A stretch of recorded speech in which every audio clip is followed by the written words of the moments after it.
Hi everyone, SK selects के इस खास वीडियो में आप सभी का बहुत बहुत स्वागत है। मेरा नाम है नीव गोस्वामी।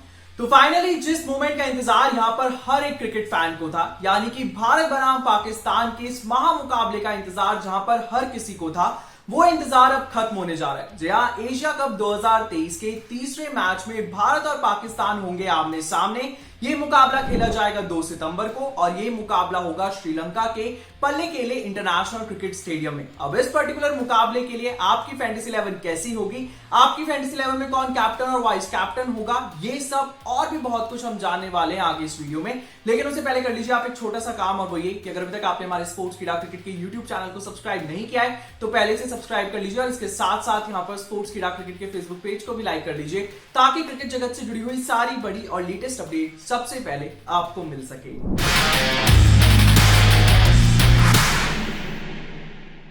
तो हो जाएगा तैयार क्रिकेटिंग वर्ल्ड की सबसे बड़ी राइवलरी के लिए, यानी कि भारत का सामना होगा पाकिस्तान से और यह मुकाबला खेला जाएगा श्रीलंका के पल्लेकेले इंटरनेशनल क्रिकेट स्टेडियम में।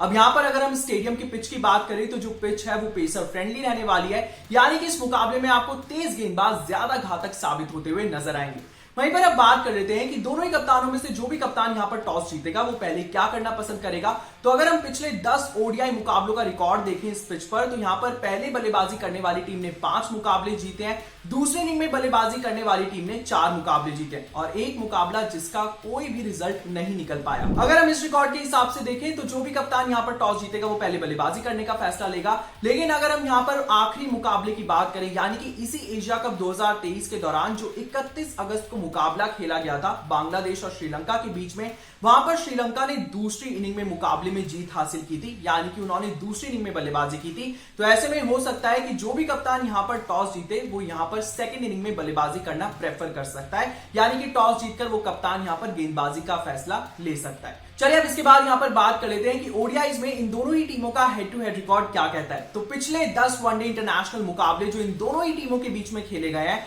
वहां पर भारत ने जीत हासिल की है 7 बार और पाकिस्तान को जीत मिली है महज 3 बार। यानी कि इस मुकाबले में देखना काफी ज्यादा दिलचस्प होगा कि आखिर पलड़ा किसका भारी रहने वाला है और ऊंट किस तरफ बैठेगा, यानी कि इस मुकाबले में किसके हाथ जीत लगेगी। चलिए तो बात हुई हेड टू हेड रिकॉर्ड की, अब बात कर लेते हैं कि आखिर इस मेगा क्लैश के लिए आपकी फैंटेसी 11 में कौन कौन से वो 11 धुरंधर खिलाड़ी शामिल होने चाहिए। और इसकी शुरुआत करेंगे यहां पर विकेट कीपर से, और आपकी फैंटेसी 11 में एक नहीं बल्कि 2 विकेट कीपर होंगे। जी हां, पहले विकेट कीपर जो आपकी फैंटेसी 11 का हिस्सा होंगे वो होंगे पाकिस्तानी खिलाड़ी, यानी कि मोहम्मद रिजवान। मोहम्मद रिजवान की बात करें तो एशिया कप का जो ओपनर मुकाबला खेला गया था, यानी कि जो मुकाबला नेपाल के खिलाफ खेला था पाकिस्तान ने, उस मुकाबले में मोहम्मद रिजवान ने काफी अच्छी बल्लेबाजी की, जहां पर मोहम्मद रिजवान ने कुल 44 रन बनाए 50 गेंदों का सामना करते हुए, और अपनी इस पारी के दौरान उन्होंने 6 चौके भी लगाए, जहां पर उनका स्ट्राइक रेट रहा 88 का। जी हां, मोहम्मद रिजवान के बाद यहां पर जो अगले विकेट कीपर होने चाहिए आपकी फैंटेसी 11 में, वो होने चाहिए भारतीय विकेट कीपर बैटर, यानी कि ईशान किशन। चलिए तो बात है विकेट कीपर्स की, अब बात कर लेते हैं कि आखिर आपकी फैंटेसी 11 में यहां पर बल्लेबाज यानी कि बैटर्स कौन कौन होंगे। और इस लिस्ट में जो पहला नाम आता है वो आता है भारतीय कप्तान का नाम, यानी कि रोहित शर्मा का नाम। जी हां, रोहित शर्मा को आप अपनी फैंटेसी 11 में जरूर पिक करिएगा। अगला नाम जो आपकी फैंटेसी 11 का हिस्सा होने चाहिए इस बैटर्स की लिस्ट के लिए, वो नाम है भारत के पूर्व कप्तान, यानी कि विराट कोहली का नाम। विराट कोहली के बाद यहां पर आप अपनी फैंटेसी 11 में जरूर जगह दीजिएगा पाकिस्तान के कप्तान, यानी कि बाबर आजम को। जी हां, बाबर आजम कमाल की फॉर्म में है और एशिया कप 2023 का वो जो पहला मुकाबला खेला गया था नेपाल के खिलाफ, वहां पर बाबर आजम ने इसी का एक एग्जांपल दिया था। जी हां, उस मुकाबले में बाबर आजम ने नेपाल के खिलाफ शतक लगाते हुए 151 रन बनाए थे, जहां पर उन्होंने 131 बॉल्स का सामना किया था। और अपनी इस पारी के दौरान बाबर आजम ने 14 चौके और 4 छक्के भी लगाए, जहां पर उनका स्ट्राइक रेट रहा 115.27 का। दरअसल बाबर आजम की इसी ताबड़तोड़ बल्लेबाजी को देखते हुए उन्हें उस मुकाबले में प्लेयर ऑफ द मैच का अवार्ड भी मिला था, तो इसलिए बाबर आजम को आप अपनी फैंटेसी 11 में जरूर पिक करेगा।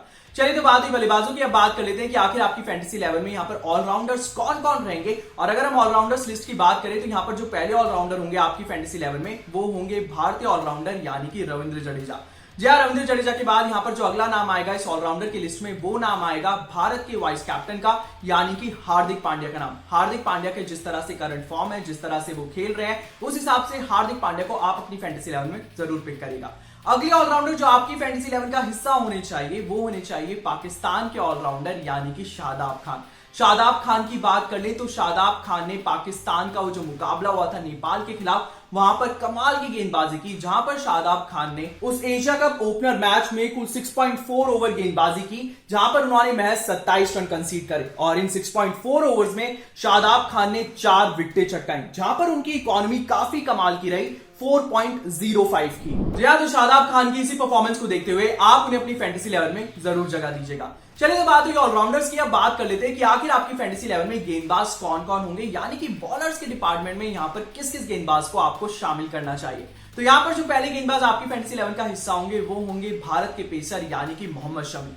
अगले गेंदबाज जो आपकी फैंटेसी 11 का हिस्सा जरूर होने चाहिए वो होने चाहिए भारत के तेज तरार गेंदबाज यानी कि जसप्रीत बुमराह। जसप्रीत बुमराह के बाद यहां पर जो अगले गेंदबाज आपकी फैंटेसी 11 का हिस्सा होंगे वो होंगे पाकिस्तानी पेसर यानी कि शाहीन अफरीदी। शाहीन अफरीदी की बात करें तो नेपाल के खिलाफ वो जो मुकाबला खेला था पाकिस्तान की टीम ने एशिया कप 2023 का जो पहला मुकाबला था, वहां पर शाहीन अफरीदी ने कुल 5 ओवर गेंदबाजी की थी और इन 5 ओवरों में शाहीन अफरीदी ने 27 रन कंसीड करे थे, जहां पर उन्होंने 2 विकेटें भी चटकाई और उनकी इकोनॉमी रही 5.40 की। चलिए तो बात हुई फैंटेसी 11 की, अब बात कर लेते हैं कि आखिर इस फैंटेसी 11 में इस मेगा क्लैश के लिए आपका कैप्टन और वाइस कैप्टन कौन होगा। लेकिन उससे पहले एक छोटा सा डिस्क्लेमर आपको देना चाहते हैं, और डिस्क्लेमर ये है कि जब दोनों ही कप्तानों के बीच में टॉस हो जाए और टॉस के बाद जब दोनों ही कप्तान ऑफिशियली अपनी अपनी प्लेइंग 11 अनाउंस कर दें, उसके बाद ही आप अपनी फैंटेसी 11 को पिक करेगा या फिर अपनी फैंटेसी 11 को एक बार फिर से चेक करेगा। क्योंकि कई बार ये होता है कि आपकी फैंटेसी 11 में वो खिलाड़ी होते हैं जो दरअसल यहाँ पर एक्चुअल प्लेइंग 11 का हिस्सा होते ही नहीं है, और ऐसे में हम नहीं चाहते कि आपको किसी भी तरह का कोई भी नुकसान हो, इसलिए एक छोटा सा डिस्क्लेमर सिर्फ और सिर्फ आपके लिए। चलिए तो बात हुई डिस्क्लेमर की, अब डिस्क्लेमर के बाद यहाँ पर बात कर लेते हैं कि आपकी इस फैंटेसी 11 में आपका कैप्टन और वाइस कैप्टन कौन होना चाहिए। तो अगर हम कैप्टन की बात करें तो आप कैप्टन बनाइएगा भारत के पूर्व कप्तान यानी कि विराट कोहली को।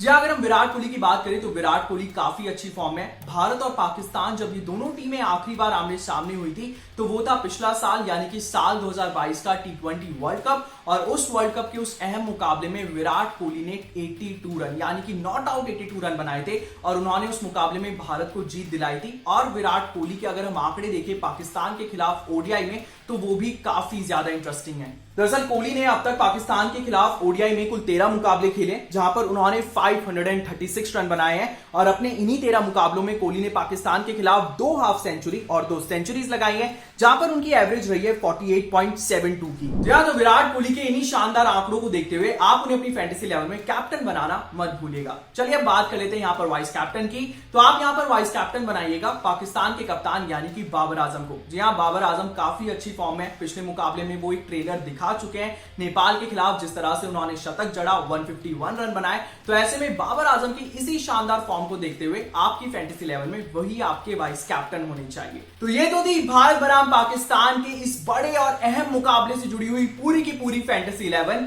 जिसमें हमने आपको फैंटेसी 11 के साथ साथ बताया कि आखिर इस फैंटेसी 11 में आपका कैप्टन और वाइस कैप्टन कौन होगा। तो इस बड़े मुकाबले के लिए यानी कि इस मेगा क्लैश के लिए आप अपनी फैंटेसी 11 को बनाना मत भूलिएगा, साथ ही इस मुकाबले को खूब एंजॉय करिएगा। फिलहाल के लिए इस वीडियो में इतना ही। मुझे यानी कि नीव गोस्वामी को दीजिएगा इजाजत, और बाकी बड़े क्रिकेट अपडेट्स के लिए आप लगातार जुड़े रहिएगा हमारे साथ स्पोर्ट्स कीड़ा क्रिकेट पर।